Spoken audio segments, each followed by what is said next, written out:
MDH अब आया असली स्वाद। अब आया स्वाद। जब स्वाद के पड़े हो लाले तो MDH का चंकी चाट मसाला डालें। MDH का चंकी चाट मसाला।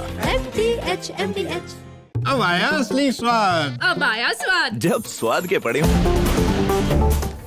चलिए आज की सबसे अहम खबर की तरफ आपको लेकर जा रहा हूं और बताने जा रहा हूं कि आखिर 20 साल की उम्र में शोहरत मिली, 42 में मौत कैसे हो गई। हम बात कर रहे हैं कांटा लगा गर्ल की मौत मिस्ट्री की, जो बिल्कुल अनसुलझी सी है। लेकिन मैं आपको बताने जा रहा हूं कि आखिर पूरे फिल्म जगत में नहीं बल्कि जो लोग जिम करते हैं, योगा करते हैं, वो भी सोच में पड़ गए कि आखिर 42 की उम्र में शेफाली जरीवाला को क्या हो गया।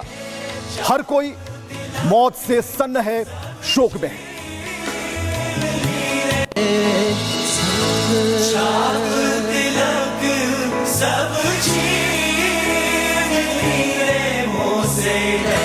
तो रातों रात स्टार बनी थी शेफाली, और वो गाना जो कांटा लगा जिसका मुखड़ा था, और रातों रात शेफाली जरीवाला बिल्कुल फेमस हो गई।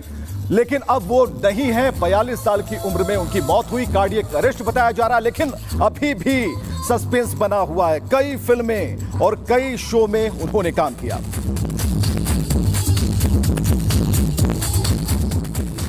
लेकिन फॉरेंसिक की टीम और पुलिस की टीम पहुंचती है शेफाली जरीवाला के घर पर। आखिर 42 साल में ये कैसे हो सकता है, इन्हीं सवालों को लेकर और हर एंगल से पुलिस जो है जांच में जुटी हुई है, लोगों से पूछताछ जारी है।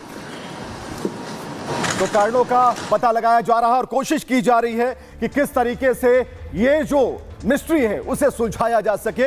तो पुलिस और फॉरेंसिक की टीम यहां पर पहुंची हुई है। लेकिन यहां पर अब तक सवाल यह है कि शेफाली जरीवाला के जो पति हैं वो इन बातों से काफी बर्बाहत है। इस पूरे घटनाक्रम ने उन्हें जैसे तोड़कर रख दिया है। सिर पर हाथ रखे हुए शेफाली के पति दिखाई दे रहे हैं।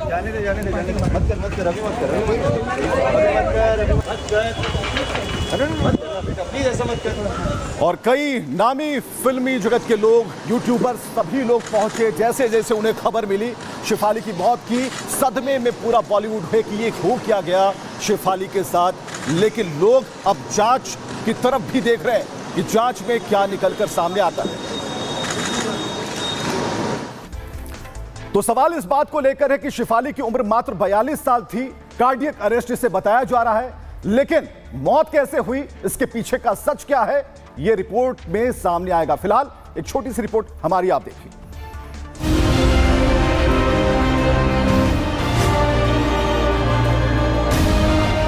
वो फिल्म जगत की चमकती सितारा थी। एक गाने से वो 20 साल की उम्र में रातों रात स्टार बन गई। कांटा लगा गर्ल की पहचान धमाकेदार डांसर और बेहद फिट कलाकार की थी। फिर अचानक क्या हो गया कि 42 साल की उम्र में उनकी मौत हो गई। जो दोस्त और फैन शेफाली के नए रोल और नए वीडियो का इंतजार कर रहे थे, उन्हें यकीन नहीं हो रहा कि इतनी कम उम्र में एक जिंदा दिल स्टार उन्हें छोड़कर चली गई।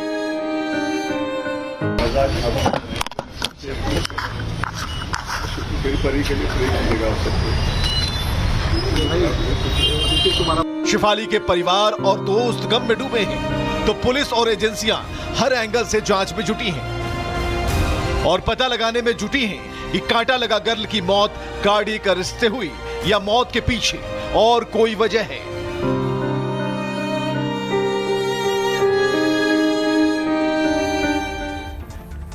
तो शेफाली की मौत कैसे हुई, क्या है इसके पीछे की कहानी, क्या है इस मिस्ट्री, कौन सा रहस्य इसके पीछे छुपा, यह तलाशने की कोशिश हो रही है। अब आइए आपको कुछ और जानकारियां हम देते हैं कि कांटा लगा गर्ल की मौत मिस्ट्री क्या है।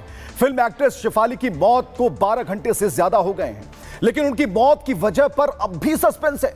कैसे हो गई मौत? शेफाली फिटनेस और सोशल मीडिया पर काफी एक्टिव रहती थी। 2 दिन पहले ही सोशल मीडिया पर तस्वीर उन्होंने पोस्ट की और उन्होंने बताने की कोशिश की कि कैसे उनकी मौत, जो पूरी तरीके से ये बताया कि कैसे वो शूटिंग में व्यस्त है। तो कुल मिलाकर अचानक शेफाली की खबर आती है और शेफाली ये बताने की कोशिश करती हैं कि वो कैसे कैसे आगे बढ़ रही हैं। किसी को पता नहीं था कि कार्डियक अरेस्ट उन्हें हो जाएगा, लेकिन पूरा बॉलीवुड सन्न है और पूरा बॉलीवुड यह पता लगाने की कोशिश में है कि आखिर शेफाली के साथ क्या हुआ। शेफाली के साथ ऐसी कौन सी घटना हो गई जिससे कि उसे कार्डियक अरेस्ट आया और उनकी मौत हो गई। हालांकि फॉरेंसिक की टीम लगी है, पुलिस की टीम लगी है, यह बताने की कोशिश की जा रही है। चलिए इसके बाद हम आपको बताने जा रहे हैं कि जो उनके दोस्त हैं वो क्या कह रहे हैं, वो किस तरीके से इस पूरे घटनाक्रम को ले रहे हैं। और सबसे बड़ी बात कि शेफाली जरीवाला जिनकी कलाइयों पर राखी बांधती थी, वो यूट्यूबर्स भी पहुंचे थे। जरा सुनिएगा। अचानक में कल होएगा वो सोच भी नहीं सकता है कि ऐसा क्या हुआ है। अभी तो पोस्टमार्टम आने के बाद ही पता चलेगा कि क्या हुआ उसको, वरना जो बोल रहे हार्ट अटैक आया, वो इतना कमजोर उसका दिल नहीं था। बहुत दुख हुआ इसके बाद। ये जो बात हुई है इस उम्र में होना गलत लगता है और मैं अपने देखने वालों सबको ये बोलता हूँ कि बी केयरफुल। अभी लाइफ का कुछ जब से कोविड हुआ है उसके बाद तो समझ ही नहीं आती लाइफ के बारे में। बहुत सारे लोग मैंने देखा है जो गए। मेरा दोस्त सिद्धार्थ शुक्ला चला गया, वो भी कोविड के अंदर ही गया। इंडस्ट्री जो है पूरी सत्ते में है। एक यंग एक्ट्रेस जो एक अपने परफॉर्मेंस के द्वारा, अपने टैलेंट के द्वारा इतनी ऊंचाई पे थी। 42 इयर्स की एज में कार्डियक अरेस्ट से उसकी डेथ हो जाना एक बहुत काफ़ी शॉकिंग और काफ़ी सत्ते में है हमारी पूरी इंडस्ट्री। तो मिस्ट्री अपनी जगह है, लेकिन कुछ बातें अब छनकर सामने आ रही हैं। मसलन कि जो शेफाली थी खास ट्रीटमेंट ले रही थी और एंटी एजिंग ट्रीटमेंट ले रही थी शेफाली, और लगातार उनकी दवाएं चल रही थी, यह कहा जा रहा है। लेकिन सवाल है कि जिम और योगा करने वालों को यह कार्डियक अरेस्ट कैसे हो जाता है, यह अपने आप में सवाल है। तो शेफाली के दिल ने कैसे धोखा दे दिया? एक्ट्रेस की मौत पर सस्पेंस है, लेकिन एक जो अहम जानकारी आ रही है कि खास ट्रीटमेंट वो ले रही थी और सवाल भी पैदा हो रहा है कि जिम और योगा करने के बावजूद आखिर कैसे दिल धोखा दे सकता है। सवाल इसी को लेकर है। जो लोग रोजाना जिम करते हैं, योगा करते हैं, सवाल तो बनता है कि आखिर अगर फिटनेस के लिए सब कुछ कर रहे हैं, दिल पंप भी कर रहा है, हार्ट पंप कर रहा है, तो फिर कैसे हो जा रहा है। 42 साल की उम्र में शेफाली जरीवाला काफी फिट थी। वो रोज अपने दिन की जो शुरुआत है वर्कआउट से करती थी। सोशल मीडिया पर वो अपने वर्कआउट की तस्वीरें डाला करती थी। बॉडी शेप अप के लिए नहीं बल्कि फिट रहने के लिए व्यायाम करती हूं, शेफाली ये कहती थी।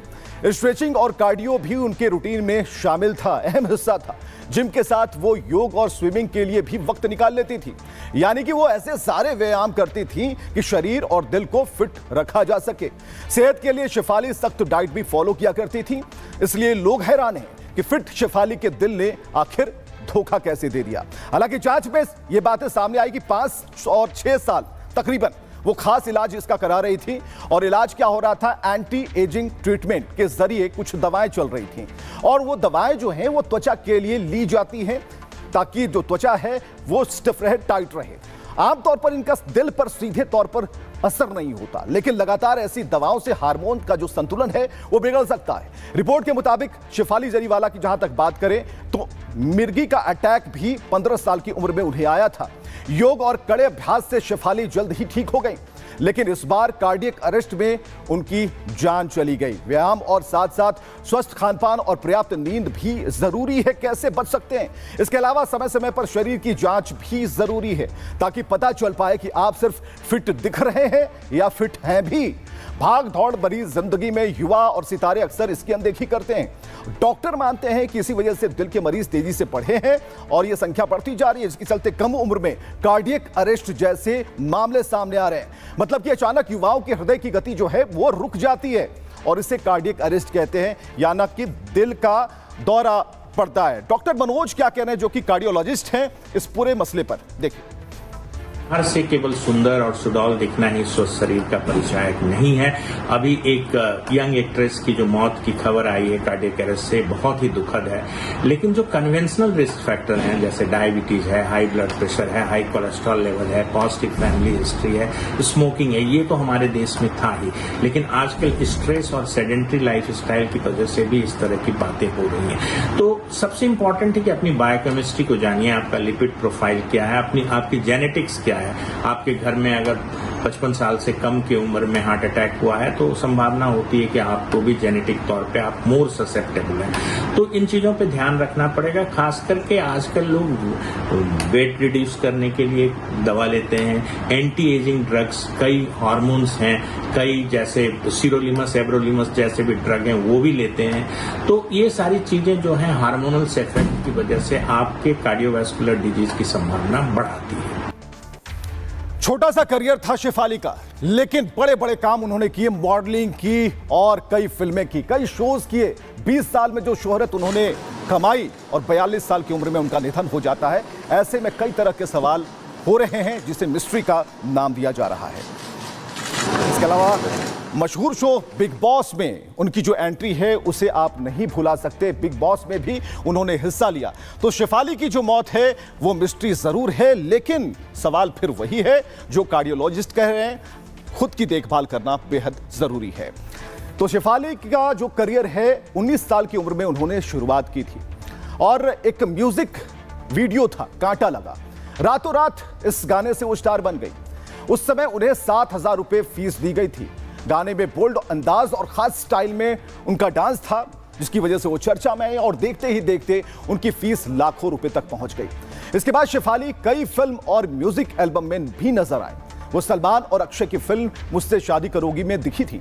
साउथ की कई फिल्मों में भी शेफाली जरीवाला ने काम किया था। 2004 की बात करें तो शेफाली ने संगीतकार हरमीत सिंह से शादी की थी और ये रिश्ता ज्यादा दिन तक नहीं चला। 2009 में दोनों का तलाक हो गया।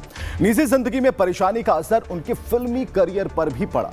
बाद में 2015 में शेफाली ने एक्टर पराग त्यागी से शादी कर ली और वो फिर से डांस और एक्टिंग में लौट गईं और कई रियलिटी शो उन्होंने किए।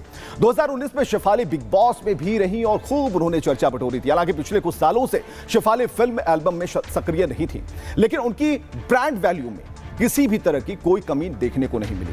35 से 40 मिनट के एक शो के लिए 10 से 25 लाख रुपए वो फीस लेती थी।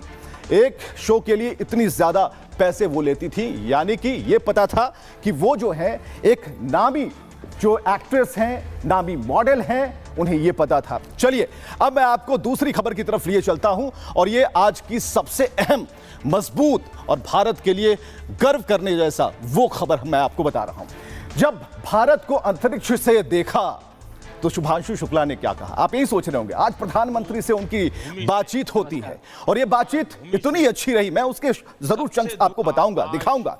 लेकिन जब शुभांशु खुद पृथ्वी को देख रहे थे, भारत को देख रहे थे, तब क्या नजारा था? सबसे दूर है लेकिन भारतवासियों के दिलों के सबसे करीब है। आपके नाम में भी शुभ है और आपकी यात्रा नए युग का शुभ आरंभ भी है। इस समय बात हम दोनों कर रहे हैं, लेकिन आप आज मातृभूमि से, नमस्कार, भारत भूमि से सबसे दूर है, लेकिन भारतवासियों के दिलों के सबसे करीब है। आपके नाम में भी शुभ है और आपकी यात्रा तो शुभ है, मंगल है, प्रधानमंत्री यही कह रहे थे। लेकिन एस्ट्रोनॉट की तरह भारत से दूसरे ऐसे अंतरिक्ष यात्री जिन्होंने अंतर्राष्ट्रीय स्पेस स्टेशन पर अपने पांव रखे, भारत को गौरवान्वित किया। 1984 की बात मैं अब आपको लिए चलता हूं। अगली तस्वीर में दिखा रहा हूं 1984, जब राकेश शर्मा गए थे। तत्कालीन प्रधानमंत्री इंदिरा गांधी ने पूछा था ऊपर से भारत कैसा दिखता है। राकेश शर्मा ने कहा था सारे जहां से अच्छा हिंदुस्तान हमारा। 2025 शुभांशु गए हुए और प्रधानमंत्री ने जब यही सवाल थोड़ा घुमा कर पूछा तो लाजवाब जवाब आया। जरा देखिए कि क्या बातचीत हुई है इन दोनों के बीच में, प्रधानमंत्री के और शुभांशु के बीच में। इस समय बात हम दोनों कर रहे हैं, लेकिन मेरे साथ 140 करोड़ भारतवासियों की भावनाएं भी हैं। मेरी आवाज में सभी भारतीयों का उत्साह और उमंग शामिल है। अंतरिक्ष में भारत का परचम लहराने के लिए मैं आपको हार्दिक बधाई और शुभकामनाएं देता हूं। मैं ज्यादा समय नहीं ले रहा हूं, तो सबसे पहले तो ये बताइए, वहां सब कुशल मंगल है? आपकी तबीयत ठीक है? जी प्रधानमंत्री जी, बहुत बहुत धन्यवाद आपकी विशेष का और 140 करोड़ मेरे देशवासियों की विशेष का। मैं यहाँ बिल्कुल ठीक हूँ, सुरक्षित हूँ। आप सबके आशीर्वाद और प्यार की वजह से बहुत अच्छा लग रहा है। बहुत नया एक्सपीरियंस है ये, और कहीं ना कहीं बहुत सारी चीज़ें ऐसी हो रही हैं जो दर्शाती हैं कि मैं और मेरे जैसे बहुत सारे लोग हमारे देश में और हमारा भारत किस दिशा में जा रहा है। ये जो मेरी यात्रा है, ये पृथ्वी से ऑर्बिट की 400 किलोमीटर तक की जो छोटी सी यात्रा है, ये सिर्फ मेरी नहीं है। मुझे लगता है कहीं ना कहीं हमारे देश की भी यात्रा है। बिकॉज जब मैं छोटा था, मैं कभी सोच नहीं पाया कि मैं एस्ट्रोनॉट बन सकता हूँ, लेकिन मुझे लगता है आपके नेतृत्व में आज का भारत ये मौका देता है और उन सपनों को साकार करने का भी मौका देता है। तो ये बहुत बड़ी उपलब्धि है मेरे लिए, और मैं बहुत गर्व फील कर रहा हूँ कि मैं यहाँ पे अपने देश का प्रतिनिधित्व कर पा रहा हूँ। धन्यवाद प्रधानमंत्री जी। शुभ। आप दूर अंतरिक्ष में है, जहां ग्रेविटी ना के बराबर है, पर हर भारतीय देख रहा है कि आप कितने डाउन टू अर्थ है। आप जो गाजर का हलवा ले गए हैं, क्या उससे अपने साथियों को खिलाया? जी प्रधानमंत्री जी, ये कुछ चीज़ें मैं अपने देश की खाने की लेके आया था, जैसे गाजर का हलवा, मूंग दाल का हलवा और आमरस। और मैं चाहता था कि ये बाकी भी जो मेरे साथी हैं, बाकी देशों से जो आए हैं, वो भी इसका स्वाद लें और चखें, जो भारत का जो रिच कुलिनरी हमारा जो हेरिटेज है उसका एक्सपीरियंस लें। तो हम सभी ने बैठ के इसका स्वाद लिया साथ में, और सबको बहुत पसंद आया। कुछ लोग कहें कि कब वो नीचे आएंगे और हमारे देश आए और इनका स्वाद ले सके हमारे साथ। शुभ। परिक्रमा करना भारत की सदियों पुरानी परंपरा है। आपको तो पृथ्वी माता की परिक्रमा का सौभाग्य मिला है। अभी आप पृथ्वी के किस भाग के ऊपर से गुजर रहे होंगे? जी प्रधानमंत्री जी, इस समय तो मेरे पास ये इंफॉर्मेशन उपलब्ध नहीं है, लेकिन थोड़ी देर पहले मैं खिड़की से, विंडो से बाहर देख रहा था, तो हम लोग हवाई के ऊपर से गुजर रहे थे। अच्छा। और हम दिन में 16 बार परिक्रमा करते हैं, 16 सूर्योदय और 16 संन्यास, सनराइज और सनसेट हम देखते हैं ऑर्बिट से। और बहुत ही अचंभित कर देने वाला ये पूरा प्रोसेस है। इस परिक्रमा में, इस तेज गति में, हम इस समय करीब 28,000 किलोमीटर प्रति घंटे की रफ्तार से चल रहे हैं आपसे बात करते वक्त, और ये गति पता नहीं चलती क्योंकि हम तो अंदर हैं, लेकिन कहीं ना कहीं ये गति जरूर दिखाती है कि हमारा देश कितनी गति से आगे बढ़ रहा है इस समय, कि हम यहाँ पहुंचे हैं और अब यहाँ से और आगे जाना है। अच्छा शुभ, अंतरिक्ष की विशालता देखकर सबसे पहला विचार क्या है आपको? प्रधानमंत्री जी, सच में बोलूं तो जब पहली बार हम लोग ऑर्बिट में पहुंचे, अंतरिक्ष में पहुंचे, तो पहला जो व्यू था वो पृथ्वी का था। और पृथ्वी को बाहर से देख के जो पहला ख्याल और पहला जो थॉट मन में आया वो ये था कि पृथ्वी बिल्कुल एक दिखती है। मतलब बाहर से कोई सीमा रेखा नहीं दिखाई देती, कोई बॉर्डर नहीं दिखाई देता। और दूसरी चीज जो बहुत नोटिसेबल थी, जब पहली बार भारत को देखा तो हम मैप पे पढ़ते हैं भारत को, हम देखते हैं बाकी देशों का आकार कितना बड़ा है, हमारा आकार कैसा है, वो मैप पे देखते हैं, लेकिन वो सही नहीं होता क्योंकि वो एक हम 3D ऑब्जेक्ट को 2D यानी पेपर पे हम उतारते हैं। भारत सच में बहुत भव्य दिखता है, बहुत बड़ा दिखता है, जितना हम मैप पे देखते हैं उससे कहीं ज्यादा बड़ा। और जो वननेस की फीलिंग है, पृथ्वी की वननेस की फीलिंग है, जो हमारा भी मोटो है कि अनेकता में एकता, वो बिल्कुल उसका महत्व ऐसा समझ में आता है बाहर से देखने में कि लगता है कि कोई बॉर्डर एग्जिस्ट ही नहीं करता, कोई राज्य नहीं एग्जिस्ट करता, कंट्रीज नहीं एग्जिस्ट करती। फाइनली हम सब ह्यूमैनिटी का पार्ट है और अर्थ हमारा एक घर है और हम सब के सब उसके सिटीजन्स हैं। तो भारत जो कहता है कि हम एक हैं और एकता का संदेश पूरे विश्व में देता है, उसी बात को दोहराते हुए शुभांशु शुक्ला नजर आ रहे हैं और कह रहे हैं जब हमने ऊपर से देखा तो दुनिया एक लगती है, कोई बाउंड्री नहीं है। चलिए क्या करेंगे शुभांशु शुक्ला? मिशन के दौरान पूरा दल अंतरिक्ष में 14 दिन बिताने वाला है और इस दौरान प्रयोग और शून्य गुरुत्वाकर्षण का अध्ययन होगा।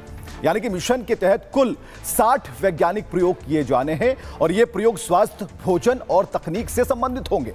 शुभांशु भारत पर केंद्रित कुल 7 खास प्रयोग करेंगे। धरती पर इंसान गुरुत्वाकर्षण के प्रभाव में रहता है, यानी कि मांसपेशियों पर रिसर्च होगा। अंतरिक्ष के शून्य गुरुत्वाकर्षण में मांसपेशियां कमजोर हो जाती हैं। स्पेस में शुभांशु मांसपेशियों के नुकसान पर रिपोर्ट भी तैयार करने वाले हैं। इससे मानव के मंगल मिशन में फायदा होगा। धरती पर मांसपेशियों के इलाज में मदद मिल पाएगी। अब फसलों के विकास पर क्या प्रयोग है ये हम आपको बताते हैं। शुभांशु 6 प्रकार के फसलों के बीज साथ लेकर गए हैं। अंतरिक्ष के शून्य गुरुत्वाकर्षण में उनके विकास पर रिसर्च होगा। यह भविष्य में अंतरिक्ष में खेती के लिए उपयोगी साबित हो सकता है। मूंग मेथी के बीजों को स्पेस स्टेशन में उगाने की कोशिश होगी। इसमें बीजों के अंकुरण और पोषण में बदलाव का अध्ययन होगा। जब अंतरिक्ष से लौटेंगे तब इन्हें धरती पर उगाकर रिसर्च होगी। धरती और अंतरिक्ष में फसलों के विकास का एक अंतर जो है वो पता चल पाएगा। अंतरिक्ष मिशन के दौरान बीजों के अंकुरण का भी अध्ययन होगा। सूक्ष्म जीवों पर रिसर्च क्या होता है? आधे मिलीमीटर से छोटा जीव टार्डिग्रेड शुभांशु शुक्ला इस पर भी रिसर्च करेंगे और अंतरिक्ष में इसके शरीर पर क्या असर होगा ये भी अध्ययन के दायरे में होगा। इसे दुनिया का सबसे कठोर सहनशील जीव माना जाता है। ये जीव धरती पर पिछले 60 करोड़ साल से जी रहे हैं और रिसर्च से अंतरिक्ष में इनके जीवन की संभावना का भी पता चल पाएगा। सूक्ष्म शैवाल का विकास, इस पर भी रिसर्च होना है। शुभांशु माइक्रो एल्गी यानी कि सूक्ष्म शैवाल पर रिसर्च करने वाले हैं। पता लगाया जाएगा कि अंतरिक्ष में इन पर क्या असर होता है। ये मीठे पानी और समुद्री वातावरण दोनों में पाए जाते हैं और ये अंतरिक्ष मिशन में यात्रियों के पोषण में भूमिका निभा सकते हैं। अब साइनोबैक्टीरिया पर रिसर्च क्या होगा ये भी जानिए। साइनोबैक्टीरिया भी एक शैवाल है जो ऑक्सीजन भी बनाता है। इनमें अंतरिक्ष में शैवाल के ऑक्सीजन बनाने पर अध्ययन होगा और यह भविष्य में अंतरिक्ष यात्रा के दौरान उपयोगी भी साबित हो सकता है। स्पेस में स्क्रीन इफेक्ट क्या है? अंतरिक्ष स्टेशन में कंप्यूटर इस्तेमाल पर भी अध्ययन होगा। देखा जाएगा आंख, मानसिक तनाव पर इसका क्या असर होता है। तो ये पूरा रिसर्च है जो कि शुभांशु शुक्ला करने वाले हैं। चलिए आपको अगली खबर की तरफ लिए चलता हूं। अगली खबर यह है कि दुनिया सुधर जाए लेकिन पाकिस्तान नहीं सुधरने वाला, वो कभी नहीं सुधरेगा। उसने जैसे कसम खा ली। लेकिन ऑपरेशन सिंदूर क्या भूल गया है पाकिस्तान? प्रधानमंत्री के संदेश को भूल चुका है। मैं आपको दिखा रहा हूं, ये तस्वीरें आप देख पा रहे हैं। ये ऑपरेशन सिंदूर की तस्वीरें हैं और भारत के उन कुल 9 धमाकों की आवाज है जो पाकिस्तान में एक एक कर सुनाई दिए गए। और ये तस्वीरें बता रही हैं कि ऑपरेशन सिंदूर कैसे हमने पहुंचाया था। अगली तस्वीर में आपको दिखाता हूं आतंकियों में मोदी का खौफ कैसे है। देखिए यहां पर जैश के जितने आतंकी हैं, लश्कर के आतंकी हैं, वो बैठे हुए हैं जिनकी संख्या यहां 9 नजर आती है और सामने प्रधानमंत्री को बिल्कुल वो लोग देख रहे हैं। लेकिन आप देखिएगा इन तस्वीरों में कि इन्होंने वर्दी पहन रखी है पाकिस्तानी फौज की।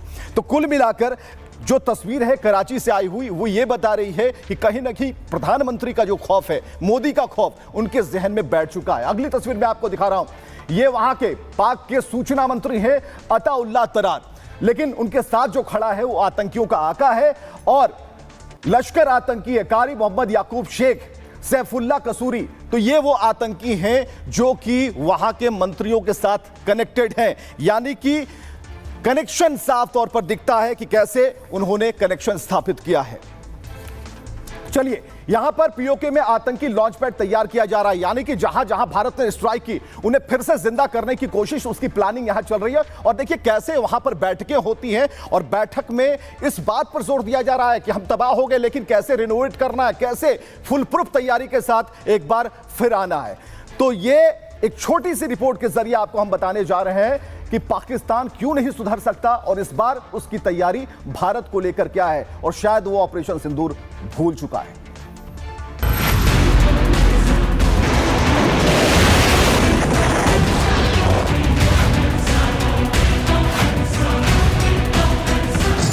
जो हमें छेड़ेगा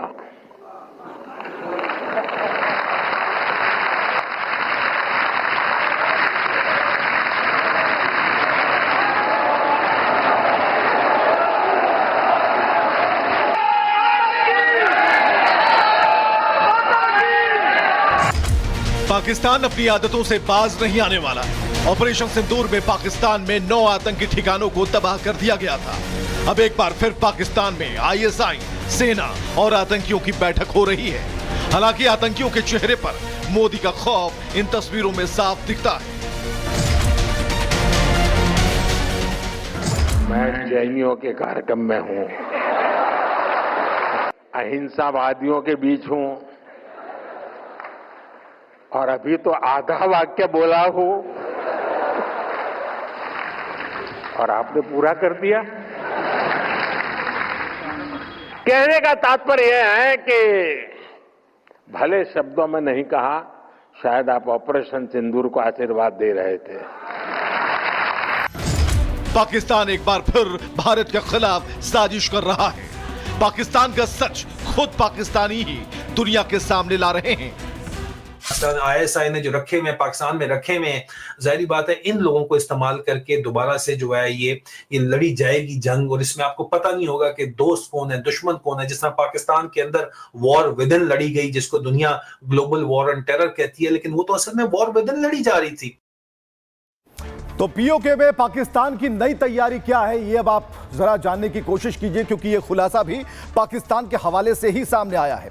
ऑपरेशन सिंदूर के बाद आतंकिस्तान फिर से एक्टिव है। पीओके में फिर आतंकी लॉन्चिंग पैड बनाया जा रहा है।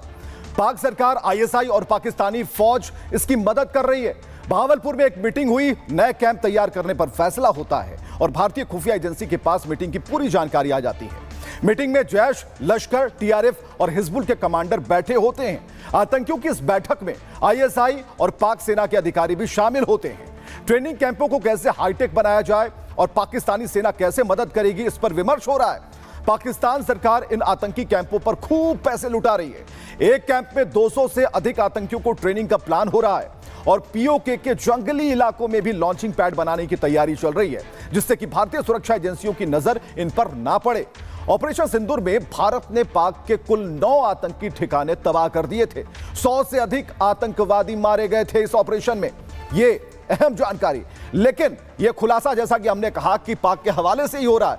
पूर्व मेजर हैं आदिल, जरा सुनिएगा पाकिस्तान के पूर्व मेजर को। मर्जी के बगैर आईएसआई को जीएचक्यू आसिम मुनीर की चला रहा है, इनकी मर्जी के बगैर तो नहीं इस्तेमाल हो सकती। तो जाहिर बात है कि ये दोबारा से इस्तेमाल होंगी। अब कब तक ये 2 नंबरी कर पाएंगे, डबल गेम कर पाएंगे, एक बहुत बड़ा क्वेश्चन मार्क है। आगे पाकिस्तान आईएसआई ने जो रखे में पाकिस्तान में रखे में, जाहिर बात है इन लोगों को इस्तेमाल करके दोबारा से जो है ये लड़ी जाएगी जंग, और इसमें आपको पता नहीं होगा कि दोस्त कौन है दुश्मन कौन है। जिस तरह पाकिस्तान के अंदर वॉर विद इन लड़ी गई, जिसको दुनिया ग्लोबल वॉर ऑन टेरर कहती है, लेकिन वो तो असल में वॉर विद इन लड़ी जा रही थी। इंडिया को भी बहुत बड़ा झटका लगा है, जियोपॉलिटिकल बहुत बड़ा झटका लगा है। 100% कंफर्म है कि आसिम मुनीर ने पहलगाम के अंदर हमला करवाया, दहशतगर्द हमला करवाया। हीटअप होती, प्रॉक्सी वॉर हीटअप होती नजर आएगी। पाकिस्तान दोबारा से एक फ्रंटलाइन स्टेट के तौर के ऊपर अपने जो मिलिटेंट फैक्शंस हैं, इंटरनेशनल आइडियोलॉजिकल मर्सनरीज हैं, उनको इस्तेमाल करेंगे। आगाज जो है वो ऑलमोस्ट शुरू कर दिया गया है और at the end of the day नुकसान आम पाकिस्तानी का होगा, मेरे और आपके लोगों का होगा जो वहां पे है। इन जर्नलों को तो कोई परवाह नहीं है, ये तो अपनी सेफ हेवन्स में वेस्टर्न कंट्रीज के अंदर आके रहेंगे, अपने बिलियंस ऑफ डॉलर्स लेके आएंगे यहाँ पे और रहेंगे मजे से। इनको तो कोई परवाह नहीं है, ये सबके सब मुल्क छोड़ देंगे। आज तक जो यहाँ पे स्टूडेंट लीडर बन के बैठे हुए केपीएस।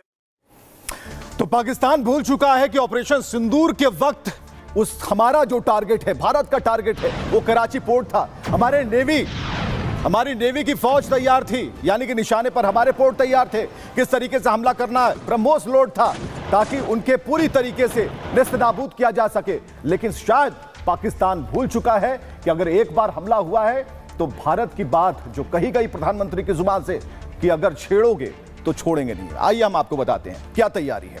ऑपरेशन सिंदूर के दौरान भारतीय नौसेना बिल्कुल तैयार थी। यह बात राजनाथ सिंह ने कही थी। उन्होंने कहा था कि हमारे टारगेट पर हैं। तो ऑपरेशन सिंदूर चल रहा था और भारतीय नौसेना की जो तैयारी थी फुल प्रूफ थी। पाकिस्तान में तब तय टारगेट पर हमले के आदेश मिल गए थे। नौसेना ने पाकिस्तान में अपने टारगेट लॉक कर लिए थे। नौसेना ने ब्रह्मोस और क्रूज मिसाइल को सेट कर लिया था। भारत की कराची बंदरगाह पर बड़े हमले की भी तैयारी हो चुकी थी। कराची बंदरगाह पाकिस्तान की लाइफलाइन मानी जाती है और पाकिस्तान का 60% व्यापार इसी पोर्ट से होता है। अरब सागर में आईएनएस विक्रांत ने मोर्चा संभाल लिया था। यानी कि कभी भी अटैक हो सकता है। इस पर MiG-29 के लड़ाकू विमान भी तैनात थे, लेकिन आखिरी वक्त में अटैक का आदेश नहीं मिलता है। अगर नेवी ने हमला किया होता, तनाव और बढ़ जाता। रक्षा मंत्री राजनाथ सिंह ने भी नेवी की तैयारी का हवाला दिया था। राजनाथ ने कहा था कि अगले हमले की ओपनिंग नेवी ही करने वाली है। तो अब चलिए मैं आपको बताता हूं कि राजनाथ सिंह ने क्या कहा था। एक बार फिर से पाकिस्तान को याद दिलाते हैं। सिंदूर के दौरान भारतीय नौसेना ने अपनी साइलेंट सर्विस से हर भारतवासी को प्रभावित किया है। खामोश रहकर भी भारतीय सेना ने पाकिस्तानी सेना को बांध कर रखने में कामयाबी हासिल की है। जरा सोचिए, जो खामोश रहकर भी किसी देश की फौज को बोतल में बंद कर सकता है, वह जब बोलेगा तो उसका नजारा क्या होगा, इसकी आप कल्पना कर सकते हैं। इस बार तो पाकिस्तान को भारतीय नौसेना की फायर पावर का सामना नहीं करना पड़ा, मगर दुनिया जानती है अगर पाकिस्तान ने इस बार कोई नापाक हरकत की तो हो सकता है कि इस बार की ओपनिंग और किसी के द्वारा ना हो, हमारी नेवी के द्वारा होगी। और आज की एक और बड़ी खबर हम आपको बताते चलते हैं। आईपीएस अधिकारी पराग जैन के बारे में, जिन्हें रॉ की जिम्मेदारी दी गई है। पराग जैन है जो कि आईपीएस अधिकारी हैं, तेज तर्रार अधिकारी हैं, लेकिन इनके बारे में कुछ और जानकारी हम आपको बताते हैं कि तेज तर्रार कैसे हैं और कितने कड़क अधिकारी हैं। तो आईपीएस अधिकारी पराग जैन पाकिस्तान में आतंकी ठिकानों पर जिस तरीके से हमले हो रहे थे, उसकी सारी इंटेलिजेंस रिपोर्ट जो थी पराग जैन के पास थी। ऑपरेशन सिंदूर में अहम भूमिका भी उन्होंने निभाया और उसका इनाम मिला। आईपीएस अधिकारी पराग जैन रॉ के अगले प्रमुख होंगे। पराग पंजाब कैडर के 1989 बैच के आईपीएस अधिकारी हैं। उनका कार्यकाल 2 साल का रहेगा। जैन औपचारिक रूप से 1 जुलाई से कार्यभार संभालेंगे। जैन रवि सिन्हा की जगह लेंगे। उनका कार्यकाल 30 जून को खत्म हो रहा है। जो वर्तमान में एविएशन रिसर्च सेंटर के प्रमुख हैं पराग। ऑपरेशन सिंदूर में पाक सेना की खुफिया जानकारी उन्होंने जुटाई थी और इसी जानकारी के आधार पर आतंकी ठिकाने पर सटीक हमले हुए थे। आतंकवाद विरोध अभियान में भी अहम भूमिका निभा चुके हैं। चंडीगढ़ के एसएसपी के रूप में भी वे काम कर चुके हैं। चलिए मैं आपको बताता हूं कि ये तो बात हुई रॉ की, लेकिन विश्व के तमाम बड़े नेताओं को पीछे कर रैंकिंग में, वर्ल्ड रैंकिंग में मोदी आगे निकल गए हैं। मैं आपको बता रहा हूं, एक से बड़े बड़े नेता ट्रंप हो, पुतिन हो, लेकिन नंबर 1 की बाजी जो है वो प्रधानमंत्री की तरफ से, यानी कि प्रधानमंत्री जो कि अमेरिकी एजेंसी ने एक सर्वे कराया, लोकप्रियता का सर्वे था, और सर्वे था इस बात को लेकर कि भारत की जो पहचान है, भारत पर जो भरोसा है वो किस कदर कायम है। मैं आपको बताने जा रहा हूं दुनिया में नंबर 1 मोदी कैसे हैं। तो ये आंकड़ा है, ये जो ग्राफ है ये बता रहा है कि किसे कितने वोट मिले। और अमेरिकी एजेंसी ने जब सर्वे किया तो देखिए नीचे से ऊपर तक आप देखेंगे सबसे ऊपर 78% जो नंबर्स हैं वो प्रधानमंत्री, उनकी लोकप्रियता, उन पर भरोसा, ये दिखाता है। उसके बाद का जो पायदान है वो है ट्रंप का, यानी कि निचले पायदान पर वो पहुंचे हैं। हालांकि वो जरूर कह रहे हैं कि विश्व में शांति की स्थापना के लिए वो लगातार लगे हुए हैं और उन्हें नोबेल मिलना चाहिए। उसके बाद इटली का नंबर आता है जहां पर 42% नंबर्स मिलते हैं मेलोनी को। तो कुल मिलाकर ये एक रेंज हम आपको बता रहे हैं। तुर्की के जो सर्वश्रेष्ठ नेता हैं उनका नंबर 4थे पायदान पर आता है, पाकिस्तान 5वें पर, और फ्रांस का नंबर, मैक्रों का नंबर जो है वो 18% नंबरों के साथ वो 6ठे पायदान पर हैं। तो ये तस्वीर ये बता रही है कि दुनिया में जो नंबर 1 है वो हमारे प्रधानमंत्री नरेंद्र मोदी हैं। चलिए मैं आपको बताता हूं कि ट्रंप क्या कह रहे हैं और ट्रंप ने कैसे मोदी की कई बार, एक बार नहीं कई बार तारीफ की है। सुनिए। But maybe the most important of all, PM Modi बहुत होशियार हैं। वो मेरे बहुत अच्छे दोस्त हैं। मुझे लगता है कि भारत और हमारे बीच सब कुछ बहुत अच्छा रहेगा। आपके पास एक बेहतरीन प्रधानमंत्री हैं। Israel and Iran. तो कुल मिलाकर यहां पर बात हो रही है नंबर 1 की, लेकिन यहां क्या हो रहा है? अमेरिका थोड़ा डर गया है पाकिस्तान से। बात भरोसे की हो रही है और भरोसा कहीं टूट न जाए, तोड़ न दिया जाए पाकिस्तान की तरफ से। इस बात को लेकर अमेरिका के मन में एक बड़ा डर समा गया है, क्योंकि कुछ ऐसी जो तस्वीरें हैं अब सामने आ रही हैं। लेकिन सवाल यह है कि कहीं तानाशाह जो कि अमेरिका को डराता रहा है, कहीं वही हकीकत पाकिस्तान के साथ भी ना हो जाए। तो यह सवाल है ट्रंप के सामने कि आगे अब पाकिस्तान के साथ क्या किया जाए। तो पाकिस्तान के साथ क्या होना है हम आपको बता रहे हैं। तो पाकिस्तान ने चोरी छिपे बैलिस्टिक मिसाइल बनाना शुरू कर दिया और इस बात को लेकर ट्रंप की टेंशन बढ़ गई। खुफिया एजेंसी की रिपोर्ट ने अमेरिका की टेंशन बढ़ाई और पाकिस्तानी इंटरकॉन्टिनेंटल बैलिस्टिक मिसाइल बना रहा है, यह सूचना पहुंच गई है। पाक की मिसाइल परमाणु हथियार ले जाने में सक्षम होगी, यानी कि इस मिसाइल को बनाने में चीन पाकिस्तान की मदद कर रहा है, इस बात का पता लग गया है। पाकिस्तान के आईसीबीएम की रेंज में अब अमेरिका होगा, बस इसी बात की टेंशन है। अमेरिका की चिंता इसी बात ने बढ़ा दी है कि उसकी रेंज में अब अमेरिका है। अमेरिका पाक के परमाणु हथियारों पर निशाना नहीं लगा पाएगा क्योंकि पाकिस्तान सीधा अमेरिका तक हमला कर सकता है। अमेरिका पहले ही रूस और चीन की बढ़ती दोस्ती से तनाव में है। उत्तर कोरिया, ईरान और अब पाकिस्तान जैसे 3 नए खतरे सामने हैं। पाकिस्तान के पास करीब 170 परमाणु हथियार हैं।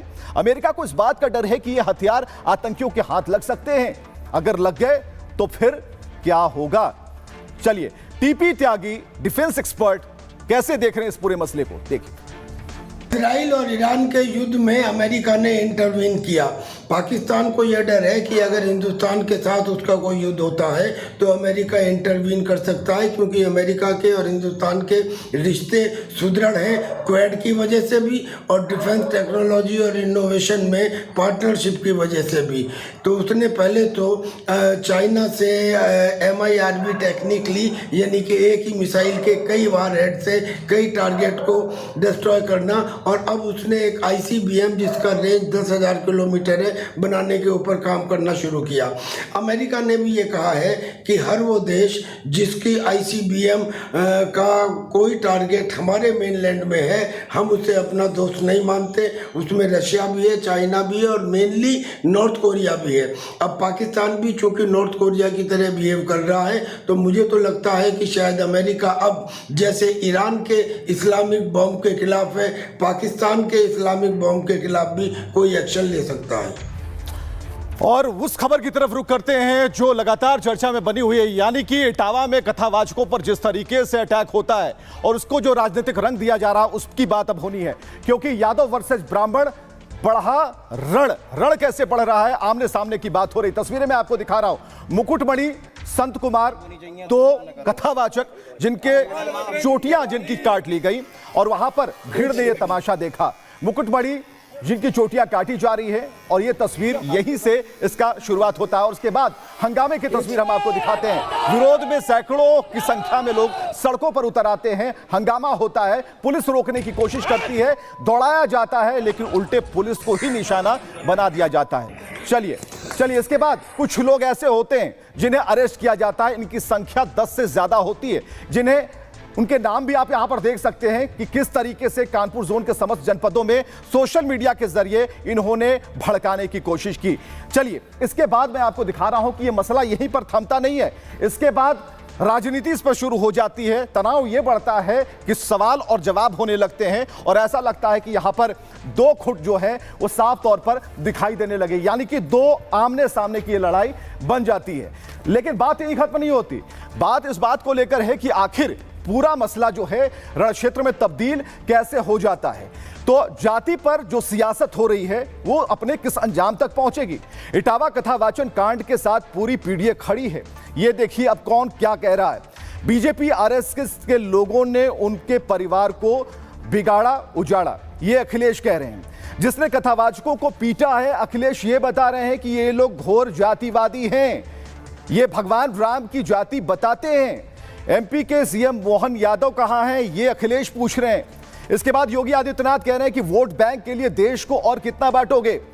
जिन्होंने माफिया के सामने सत्ता को गिरवी रख दिया था उन्हें क्या अधिकार है, वो अब जाति के नाम पर बांटने के काम में लग गए हैं। योगी आदित्यनाथ कहते हैं कि इसीलिए कहता हूं बटोगे तो कटोगे और एक रहोगे तो नेक रहोगे। इसके बाद सामने आते हैं कुमार विश्वास। उन्होंने कहा कि आस्था और भक्ति को जाति के दायरे में बांधना गलत है। कथावाचक का काम भगवान भक्तों के बीच पुल बनाना है, ना कि सामाजिक विभाजन को बढ़ावा देना। इसके बाद जो धीरेन्द्र शास्त्री हैं वो कहते हैं कि भगवान की चर्चा और कथा कहने का हक सबको है। जातिवाद के ऊपर उठकर हमें हिंदू राष्ट्र बनाना होगा। कथावाचक से अगर कोई अपराध हुआ भी तो अदालत और पुलिस के पास जरूर जाते, ऐसे किसी को भी सजा देने का अधिकार नहीं है। अब देखिए अगली बात आती है कि अखिलेश और उनकी पार्टी के दिमाग में जातिवाद भर चुका है। साक्षी महाराज कहते हैं अखिलेश और उनकी पार्टी के जो लोग हैं राजनीति कर रहे हैं, ये लोग जातिवाद का जहर घोलते हैं, राजनीति करते हैं। यादव बनकर कथा करिए और कौन मना कर रहा है, ये बातें उन्होंने कहा। उन्होंने कहा कि लेकिन किसी को धोखा देना, भ्रमित करना अपराध की श्रेणी में आता है। तो ये बातें कही। तो अब जो जितने भी नेता हैं, क्योंकि इस पर राजनीति शुरू हो गई, आमने सामने की लड़ाई नहीं रही, और आमने सामने में क्या वाद विवाद चल रहा है सुनिए। ये वोट बैंक के लिए लोग कब तक और कितना बांटेंगे देश को? कितना बांटेंगे? ये बांटने वाले लोग वही हैं जिनको जब अवसर मिला था तो उन दुर्दांत माफियाओं के सामने नाक रगड़ रहे थे। जाति के नाम पर बांटने वाले लोगों ने माफियाओं के सामने सत्ता को गिरवी रख दिया था। तो अभी तक क्या सो रहे थे मुख्यमंत्री जी? जब जगना था तब जगे नहीं, सब मर गए, वहां जेल चले गए लोग, अपमानित हो गए। बताओ 16 साल की उसकी चुटिया कट गई। 16 साल कितना समय लगता है? 16 साल की चुटिया कट गई, इतना दुखी था बेचारा वो। अब बताओ किसी चुटिया काट दो तो कैसा महसूस होगा आपको? जब जब समाजवादी पार्टी सत्ता में रही या सत्ता से बाहर रही, तो जातिवाद और तुष्टीकरण, इनकी पार्टी की यही दो खंबे हैं जिस पर पार्टी टिकी हुई है, एक तुष्टीकरण, एक जातिवाद। भगवान के नाम का गायन कोई भी कर सकता, कीर्तन कोई भी कर सकता। जो भी घटना इटावा की हुई निश्चित रूप से निंदनीय है, घोर निंदनीय है। अगर उसने कुछ अपराध किया ही है तो हमको तत्क्षण कानून व्यवस्था न्यायपालिका की शरण लेनी चाहिए। तो मतलब यह है कि अगर जाति पर भड़काया तो चिन्हित करके योगी उसे सजा जरूर देंगे। कई तस्वीरें हमने आपको दिखाई जो भड़का रहे थे। अब आइए कुछ और जानकारियां आपको देते हैं इस पूरे मसले से जुड़ी हुई। कथावाचक से बदसलूकी और बवाल को लेकर योगी एक्शन में है। पहले कथावाचकों की चोटी काटने वाले 4 लोगों पर कार्रवाई होती है। धोखा देने और पहचान छुपाने के आरोप में कथावाचकों पर एफआईआर दर्ज हो जाती है। इसके बाद कथावाचक को लेकर उत्पात करने वालों पर एक्शन होता है।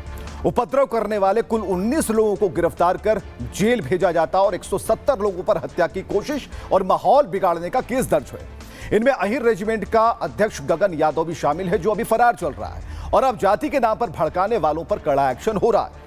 अकेले इटावा की बात करें तो अलग अलग थानों से 11 लोगों की गिरफ्तारी हुई है और कानपुर समेत यूपी के बाकी शहरों से 22 आरोपी पकड़े गए हैं। ये सोशल मीडिया पर भड़काऊ पोस्ट और भ्रम फैलाने में लगे हुए थे। इन सभी पर आईटी एक्ट के तहत केस दर्ज कर इनकी गिरफ्तारियां की गई हैं।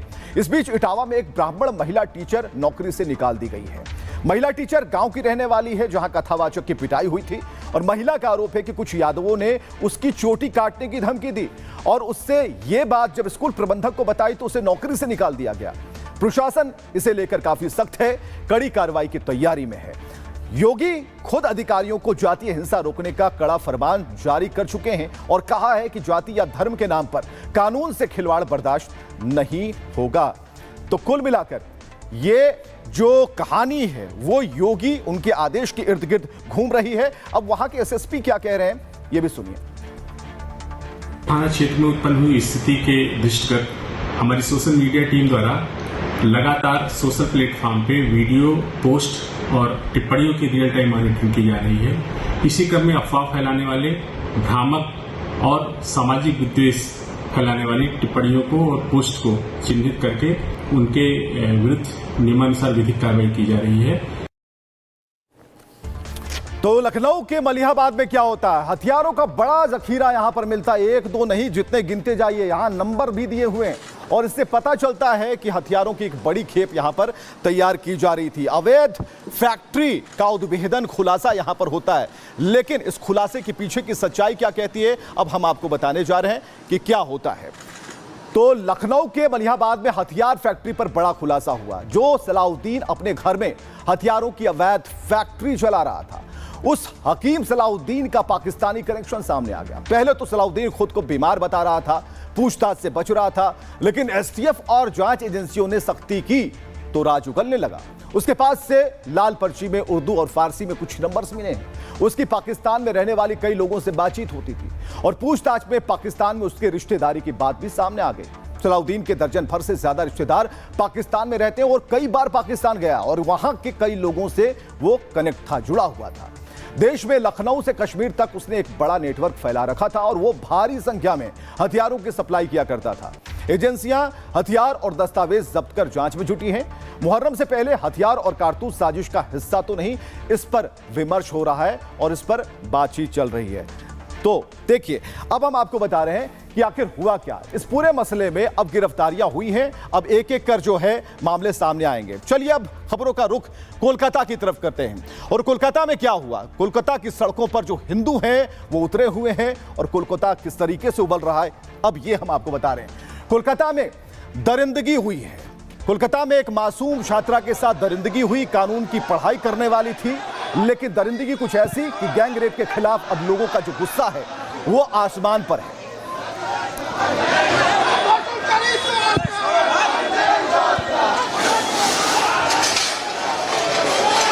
तो कोलकाता गैंगरेप मामले में बीजेपी का बंगाल सरकार के खिलाफ प्रदर्शन जारी है, जिसकी तस्वीरें आप देख पा रहे हैं। लेकिन ममता सरकार ने इसका दमन करने का भी मन बना लिया, यानी कि जो प्रदर्शन में शामिल थे उन्हें हिरासत में लिया गया। बीजेपी कार्यकर्ताओं पर पुलिस की लाठियां बरसी और उन्हें गिरफ्तार किया गया।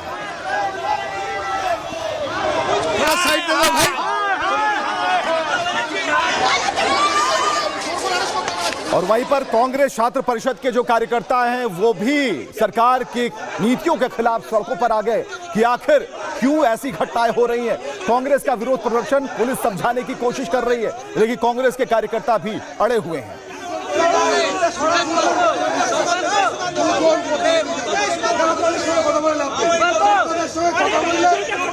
और उसके बाद कोलकाता की सड़कों पर टीएमसी का जो छात्र विंग है वो भी यहां पर उतर आया। टीएमसी भी सड़क पर उतरी और उसने भी इस घटना का विरोध किया है।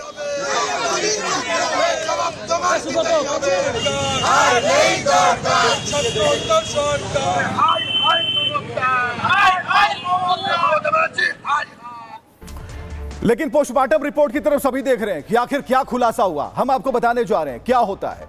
आरोपी मनोजीत मिश्रा, जिसके बारे में खबर आती है और मेडिकल रिपोर्ट में दरिंदगी का खुलासा हो जाता है। कोलकाता की इस जघन्य कांड में मेडिकल जांच में दुष्कर्म की पुष्टि होती है। छात्रा के गले और शरीर के ऊपरी हिस्से पर चोटों के निशान होते हैं। आरोपियों ने छात्रा के साथ मारपीट की थी, इस बात का पता चलता और इस मामले में मुख्य आरोपी मनोजीत मिश्रा है।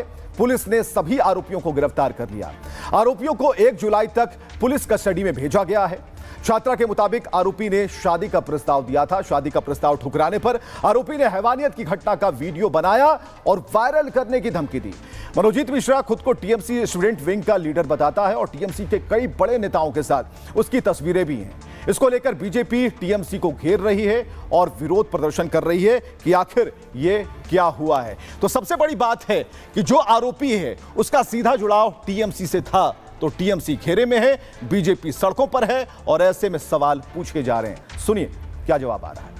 रह रह के बंगाल से इस प्रकार की रेप की घटनाएं, चाहे वो आरजी कार का विषय हो, चाहे आज कस्बा लॉ कॉलेज का विषय हो, रह रह के उस प्रदेश से जहां एक महिला मुख्यमंत्री है, महिलाओं के प्रति संवेदनशीलता होनी चाहिए, वहां इस प्रकार की संवेदनहीनता, इस प्रकार की ब्रुटैलिटी आखिर क्यों है। लॉ कॉलेज है और वहाँ पे कॉलेज बंद हो जाने के बाद रात में एक यौन पीड़न हुई है उसी कॉलेज की एक स्टूडेंट के ऊपर, और 12 घंटे में जब ये कंप्लेंट कलकत्ता पुलिस तक गई, कलकत्ता पुलिस तुरंत ही जो 3 जन आरोपी हैं उनको पकड़ के पुलिस के कस्टडी में रख के अब जो है तहकीकात चल रही है। इस तरीके यौन उत्पीड़न की घटना को लेके राजनीति ना हो। ममता बनर्जी अपना पार्टी का महिला को सुरक्षा नहीं दे सकते, वो दूसरा महिला का आप क्या बात करते हैं। आज कलकत्ता शहर के अंदर एकदम बिजी इलाका में, वन ऑफ द पॉशेस्ट इलाका, वहां कॉलेज में 7:30 से रात का 11 बजे के अंदर लगातार उनको धर्षण किया गया। कहां था कॉलेज का अथॉरिटी, कहां था। और चलिए अगली खबर की तरफ चलते हैं, जहां अहमदाबाद प्लेन क्रैश के बाद एयर इंडिया काफी कड़क हो चुका है, यानी सख्त हो चुका है और हर एक छोटी छोटी अनुशासन से जुड़ी हुई बातों पर एक्शन ले रहा है, क्योंकि एयर इंडिया का जो डंडा है इस बार चला है उन कर्मचारियों पर जो कि खुशियां मना रहे थे। इस हादसे को कोई भूल नहीं सकता, सबके जहन में यह हादसा है कि किस तरीके से एक साथ 270 लोगों की मौत हुई थी इस प्लेन क्रैश में। लेकिन इसके बाद क्या होता है, इसके 8 दिन के बाद ही गुरुग्राम में एयर इंडिया के दफ्तर में डांस पार्टी होती है। जरा देखिए इस डांस पार्टी को।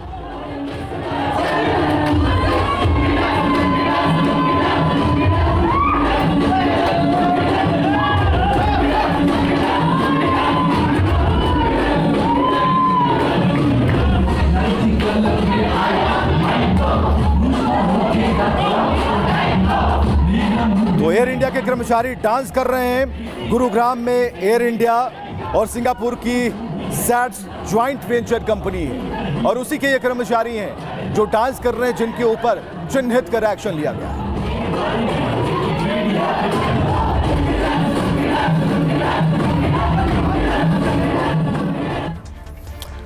तो एयर इंडिया इन हादसों को लेकर बेहद सख्त हो गया है।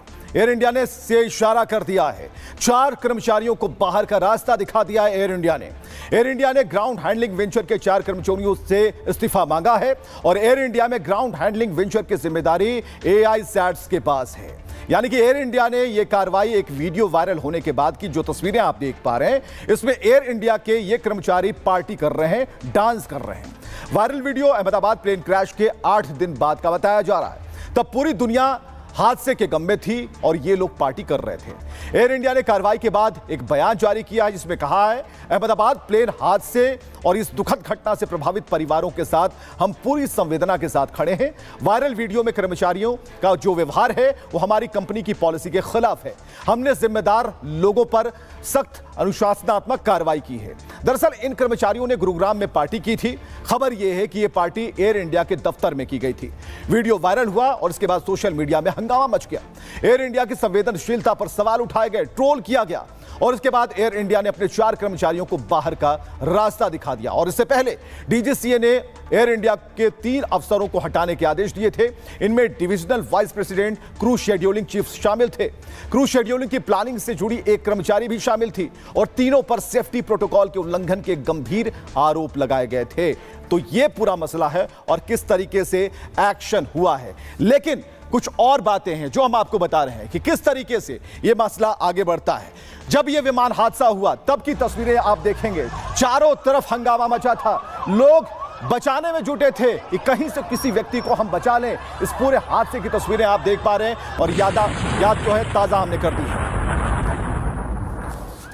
और चलिए आपको अब ले चलते हैं उस खबर की तरफ और हम आपको बता रहे हैं कि क्या होगा गाजा का, क्योंकि ईरान और इजराइल के बीच के युद्ध को ट्रंप ने तो खत्म कर दिया, समझौता करा दिया, सीज फायर करा दिया, लेकिन गाजा में जंग क्या ट्रंप रोक पाएंगे? सवाल इस बात को लेकर है। हम तस्वीरें दिखाते हैं, बातें यहां हो रही हैं, लेकिन हो क्या रहा है? लगातार हमले हो रहे हैं, इजराइल की तरफ से हमले हो रहे हैं और गाजा पर एक के बाद एक प्रहार, यह कहते हुए कि वहां के मिलिटेंट्स पर हम हमला कर रहे हैं, लेकिन रिहायशी इलाकों में आम लोग मारे जा रहे हैं। देखिए जरा गाजा पर इजराइल का यह हमला।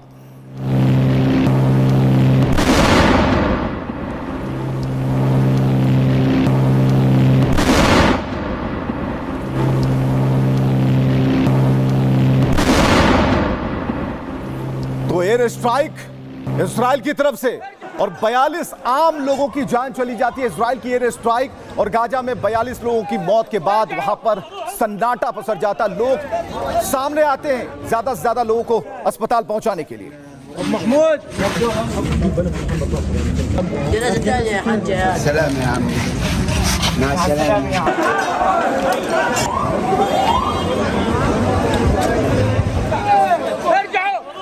तो गाजा में हर तरफ बर्बादी के निशान देखने को मिल रहे हैं। हर तरफ जहां नजर जाती है गाजा में तबाह हो चुका है और हर तरफ सायरन की आवाज और एम्बुलेंस की आवाज, एम्बुलेंस दौड़ती हुई नजर आती है।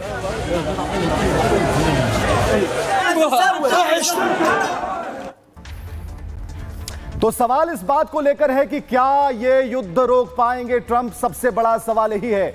सवाल इसलिए है कि अभी उन्होंने जो ईरान और इजराइल में अपनी भूमिका को लेकर पूरे विश्व में संदेश दिया कि शांति के दूत हैं, तो क्या इसे भी रुकवा पाएंगे? जरा देखते हैं। आइए, ईरान में जंग रुकवाने के बाद ट्रंप ने बड़ा दावा किया। इजराइल हमास के बीच अगले हफ्ते तक सीज फायर हो जाएगा, ये बातें ट्रंप ने कही। ट्रंप ने कहा, मैंने सीज फायर को लेकर कुछ लोगों से बात की है, मुझे लगता है हम सीज फायर के बहुत ही करीब हैं। वहीं इजराइल हमास ने किसी भी समझौते से इनकार कर दिया है, इनकार कर रहे हैं। इजराइल का कहना है कि जंग तभी रुकेगी जब हमास हथियार डाल देगा। उधर हमास ने जंग में हथियार डालने से इनकार कर दिया है। हमास ने इजराइल से हमला रोकने की शर्त रखी है और युद्ध समाप्त करने के लिए समझौता कर सकते हैं। गाजा में बचे हुए बंधकों को आजाद करने के लिए तैयार है, लेकिन इजराइल को सभी हमले रोकने होंगे। ट्रंप ने 10 जून को नेतन्याहू से फोन पर बात की थी। ट्रंप ने नेतन्याहू से जंग खत्म करने के लिए कहा था। ट्रंप चाहते हैं सीज फायर, बंधकों की रिहाई तक ही बात नहीं होनी चाहिए, बल्कि जंग को पूरी तरह से खत्म किया जाना चाहिए। हमास ने 7 अक्टूबर 2023 को इजराइल पर हमला किया था और हमले में तकरीबन 1200 लोग मारे गए थे। हमास ने 250 इजरायलियों को बंधक बनाया था। इजराइल के हमले में अब तक 56,000 से ज्यादा फिलिस्तीनी मार गिराए गए हैं। हमले में हजारों लोग घायल हैं, जिनका इलाज जारी है। ट्रंप चाहते हैं कि इजराइल और हमास के बीच जंग पूरी तरह से रुक जाए, यानी कि पूरी तरीके से सीज फायर। लेकिन ट्रंप चाहते हैं कि सीज फायर हो, लेकिन बिना किसी शर्त के। देखिए, हमें लगता है कि अगले हफ्ते के भीतर सीज फायर हो जाएगा। मैंने सीज फायर कराने की कोशिश में शामिल कुछ लोगों से बात की है। मुझे लगता है कि यह बहुत करीब है।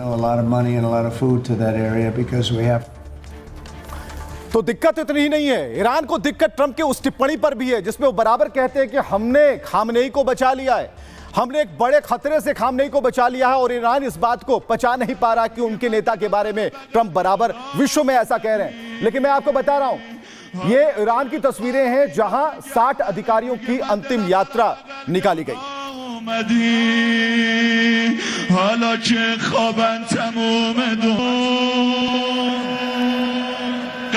और ये तस्वीरें आप देख रहे हैं, सेना के जनरल और खामनेई के जो बेहद करीबी हैं, उन्हें आप देखेंगे कि अंतिम यात्रा में पहुंचे हैं। खामनेई के सलाहकार पहुंचे हुए हैं, यानी कि विदाई दी जा रही है, अंतिम विदाई है।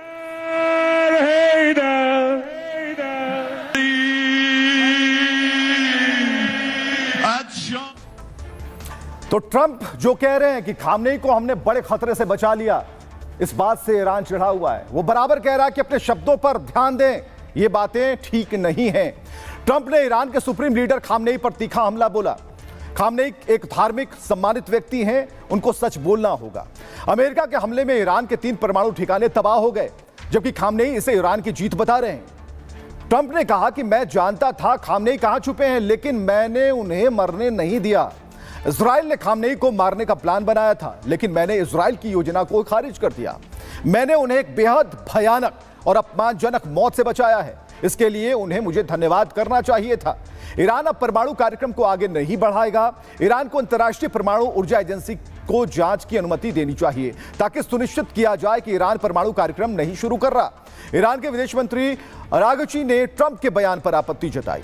कहा कि अगर अमेरिका ईरान के साथ परमाणु समझौता करने पर गंभीर है, तो ट्रंप को खामनेई के प्रति अपमानजनक शब्दों का इस्तेमाल नहीं करना चाहिए। ईरान ने पूरी दुनिया को दिखा दिया है कि इजराइल के पास हमारी मिसाइलों का जवाब था और इजराइल को भगाकर अमेरिका की मदद लेनी पड़ी। ईरान के राष्ट्रपति ने कहा, इजराइल ने हमारी जमीन पर हमला किया। ईरान ने नियमों के तहत इजराइल को जवाब दिया। अगर इजराइल के हमलों का जवाब नहीं दिया जाता, तो पूरे मिडिल ईस्ट में बड़ा और बेकाबू युद्ध शुरू हो सकता था। तो ये बातें ईरान कह रहा है, लेकिन ईरान के राष्ट्रपति क्या कह रहे हैं, जरा सुनिएगा। चलिए अगली खबर बांग्लादेश से, जहां हिंदुओं पर अत्याचार तो हो रहा था, लेकिन हिंदुओं के मंदिरों पर भी अत्याचार शुरू हो गया और कट्टरपंथी लगातार वहां पर हमले कर रहे हैं। इस बार तो और भी बात आगे बढ़ गई। मां दुर्गा के मंदिर को हटा दिया गया, मंदिर पर बुलडोजर चलाया गया। और तस्वीरें दिखा रहे हैं ढाका से, जहां मंदिर पर बुलडोजर चला बांग्लादेश में, और हिंदू जो हैं गुस्से में हैं।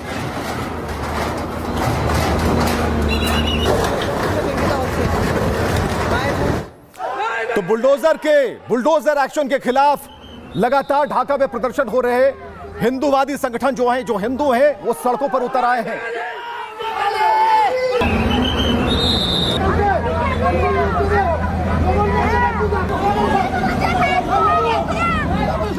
और बुलडोजर एक्शन के बाद 27 जून को प्रदर्शन हुआ था और एक साथ बड़ी संख्या में सड़कों पर लोग थे और नारों के साथ उस पोस्टर को लेकर सड़कों पर उतर आए थे और वो सवाल पूछ रहे थे यूनुस सरकार से।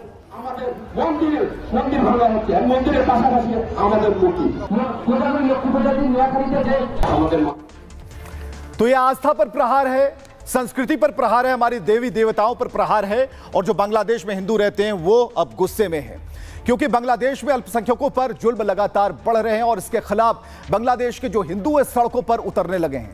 हिंदुओं के प्रदर्शन में अब बौद्ध ईसाई भी शामिल हो गए हैं। बांग्लादेश में एक मंदिर तोड़ने के खिलाफ देश भर में बंदी थी। दरअसल ढाका में सरकार ने एक मंदिर को तोड़ दिया और यूनुस सरकार ने अवैध बताकर उस पर बुलडोजर चला दिया। बुलडोजर चलाने की ये जो घटना है वो ढाका के खिलखेत इलाके में हुई और बांग्लादेश सरकार का कहना था कि मंदिर रेलवे की जमीन पर थी। हिंदुओं को पिछले साल अस्थायी पूजा की इजाजत दी गई थी, लेकिन पूजा के बाद मंदिर को वहां से नहीं हटाया गया। मंदिर को तोड़ा नहीं गया है, केवल वहां से हटा दिया गया है। हिंदुओं का कहना है कि सरकार के परमिशन से पूजा हो रही थी। मंदिर के आसपास मस्जिद मदरसे भी हैं, लेकिन उसे नहीं छुआ गया, ये हिंदूवादी संगठन कर रहे हैं। बांग्लादेश में इस तरह की घटना पर भारत ने ऐतराज जताया है। विदेश मंत्रालय ने कहा कि हमें जानकारी मिली कि चरमपंथी समूह खिलखेत में दुर्गा मंदिर को गिराने की मांग कर रहे थे, लेकिन अंतरिम सरकार ने मंदिर की सुरक्षा के बजाय इसे अवैध निर्माण बताकर गिरा दिया, जिससे मूर्ति को हटाने से पहले ही नुकसान पहुंचा। बांग्लादेश सरकार की यह जिम्मेदारी है कि वो हिंदुओं, उनकी धार्मिक आस्थाओं, उनकी संपत्तियों और पूजा स्थलों की रक्षा करे। तो ये अब हम आपको बताते हैं कि जो रणधीर जायसवाल हैं, प्रवक्ता विदेश मंत्रालय के, उन्होंने साफ तौर पर एक बड़ी बात कही है, बड़े एक्शन की संकेत दिए हैं। Extremists were clamoring for demolishing. हम समझते हैं कि कट्टरपंथी खिलखेत में दुर्गा मंदिर को तोड़ने के लिए बेताब थे। अंतरिम सरकार ने मंदिर को सुरक्षा प्रदान करने की बजाय इसे ऐसा दिखाया कि मंदिर अवैध तरीके से बना था और आज मंदिर को ध्वस्त करने की इजाजत दे दी। लेकिन इधर भारत में भी एक्शन लगातार जारी है। अवैध बांग्लादेशियों पर एक्शन हो रहा है, देश से निकाले जा रहे हैं और कई तो ऐसे पकड़े गए हैं जो एक दो नहीं बल्कि 20 साल से यहां पर छुप कर रह रहे थे। तो आज के लिए भारत की बात में बस इतना ही। आप जहां रहें स्वस्थ रहें, अपनों के साथ रहें। MDH की हल्दी मिर्ची धनिया करे कमाल, ये रंग दे, ये खुशबू दे, ये तीखा, ये कम पड़े, क्या निराला MDH मसाला। MDH की हल्दी मिर्ची धनिया